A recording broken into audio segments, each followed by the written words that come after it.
ជម្រាបសួរពុកម៉ែបងប្អូនអរគ្នាស្វាគមន៍មកកាន់ Channel Mr. On ហើយថ្ងៃនេះនាំអារម្មណ៍បងប្អូនអរគ្នាឲ្យមកស្គាល់ជាការអនុលាយជាមួយនឹងសសក់បាទប្លែកបងប្អូនសម្រាប់ទីតាំងនេះគឺនៅខាងស្រុកត្បូងឃ្មុំបាទខេត្តត្បូងឃ្មុំយើងហើយនៅក្នុងទឹកដីឃុំល្ងៀងបាទហើយកសិករគឺគាត់ធ្វើដំណាំនេះបទពិសោធន៍គាត់គឺឃើញថាល្អមែនតើបងប្អូនបានន័យថាគាត់ដាំមនូងផងដាំតសក់ផង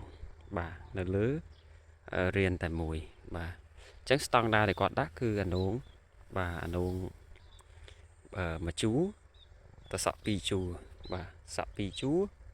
អានូងមួយជួរសក់2ជួរបាទការធ្វើបែបនេះគេហៅថា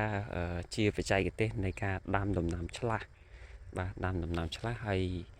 វាឲ្យផលបាទបានទាំងអានោះបានទាំងតសក់បាទហើយឃើញអានោះគាត់តសក់គាត់គឺល្អមែនតើបាទឃើញទេបាទហើយតាក់ទងជាមួយនឹងផ្លែបាទនេះបងប្អូនមើលផ្លែល្អអានោះគាត់គូផ្លែចេញមកល្អដែរបាទចេញមកល្អមែនតើបាទហើយគាត់បេះបានទាំងពីរម៉ោងនេះបានទាំងតសក់បានទាំងអានោះល្អមែនតើបងប្អូនមើលបាទចំណេញបាទចំណេញខ្លាំងមែនតើនៅពេលដែលគាត់ធ្វើបែបនេះឥឡូវយើងចាំទៅសប្រៃគាត់បន្តិចបងប្អូន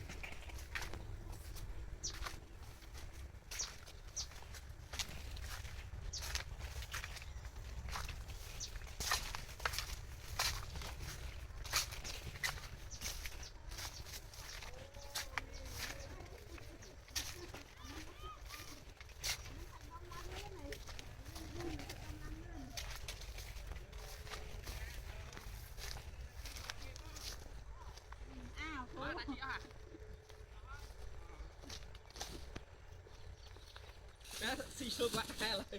ខាងស៊ីឈ្លុកទៅកាថ្ងៃនេះមកពីនេះ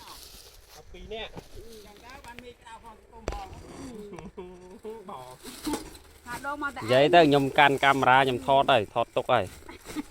ថតទុកហ្មងបានគីឡូថ្ងៃនេះថ្ងៃហ្នឹងទៅសក់បាន240ជាងនេះឡើងឲ្យចុះចុះវិញហើយវា300ជាងហ៎240ចុះចាយើងបីមក20ជាងថ្ងៃហើយណ៎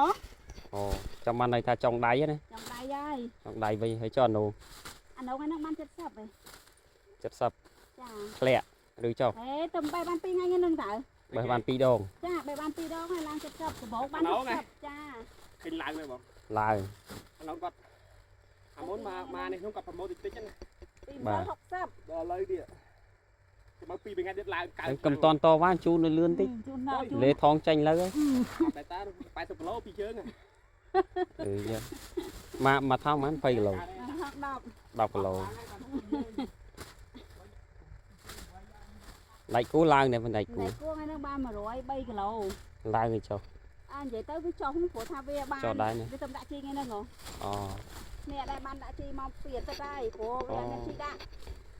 តែបុកទៅសក់ហ្នឹងអានោះសក់ណានោះតែបញ្ជាក់ហើយខ្ញុំកំពុងតែថតយកបាយការថតយកបាយការសក់បាន1គីឡូប៉ុន្មានថ្ងៃហ្នឹងអត់ដឹងហាងឆៃពីសាបាន12 1200ចា1200ថ្ងៃនេះអត់ដឹងហាងឆៃទេចុះអានោះបាន1200ដែរ1200ដែរចានោះគេបកសបកចេញសោះខ្ញុំបានថ្លៃដែរដៃគូបាន1គីឡូប៉ុន្មានចាដៃគូបាន1800អូថ្លៃជាងគេចុះមកវិញហ្នឹងណាមុនបាន1500អូ2500 2008គេដល់ច្រើនណាបាទគ្រូនោះលូបលុនណាយួរ100 4ធុង4កញ្ចប់តែឯងកម្លាំងវាយ៉ាងណាខ្ញុំថ្ងៃហ្នឹងខ្ញុំមកអង្គុយឈើសភា